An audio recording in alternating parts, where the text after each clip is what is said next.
கடலூர் சிப்காட்டில் கழிவுநீர் டேங்கர் வெடித்த பகுதியில் தூய்மை பணிகள் நடைபெற்று வருகிறது. இதுகுறித்த கூடுதல் தகவல்களை செய்தியாளர் தேவநாதன் வழங்கிட நாம் கேட்போம்.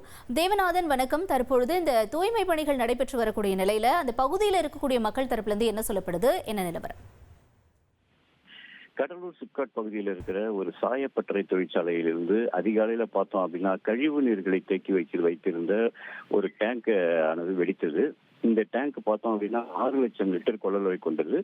இது இந்த சாயப்பட்டறையுடைய கழிவுகளை தேக்கி வைத்து அதன் பிறகு இந்த டேங்கில் இருந்த தண்ணீர் சுத்திகரிக்கப்பட்டு அனுப்பப்படும். சுத்திகரிப்புக்கு முன்பாகவே இந்த டேங்க் இருந்த நிலையில அதில் இருந்த கொதி நீரானது அந்த பகுதியில் உள்ள 50க்கும் மேற்பட்ட வீடுகளுக்குள்ள அதிகாலை நேரத்தில் புகுந்தது. இதுல 20 பேர் வரை காயமடைந்து கடலூர் அரசு மருத்துவமனையில் அனுமதிக்கப்பட்டு சிகிச்சை அளிக்கப்பட்டு வருகிறது. இந்த டேங்கர் வெடித்ததால அந்த பகுதியில் 50க்கும் மேற்பட்ட வீடுகள் பாதிப்படைந்த நிலையில அப்பகுதி மக்கள் சாலை மறியல் உள்ளிட்ட போராட்டங்கள் ஏற்பட்டாங்க. தற்போது தொழிற்சாலை நிர்வாகம் சார்பில் அந்த கழிவு நீர் படிவுகள் எங்கெங்கெல்லாம் தேங்கி நிற்குதோ அதை தற்போது டேங்கர் லாரி கொண்டு அகற்றிட்டு இருக்காங்க.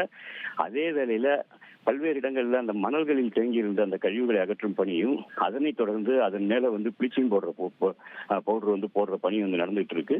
அதே போல பாதிப்புகள் குறித்து தொழிற்சாலை தரப்புலையும் வருவாய்த்துறையினர் தரப்புலையும் தற்போது கணக்கெடுக்கும் பணியாக நடந்துகிட்டு இருக்குது. மாவட்ட காவல்துறை கண்காணிப்பாளர் ஜெயக்குமார் தலைமையில் அப்பகுதியில போலீசார் தற்போது ஆய்வு மேற்கொண்டாங்க.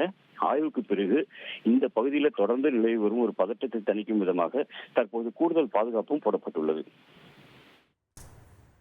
தகவல்களுக்கு நன்றி தேவநாதன்.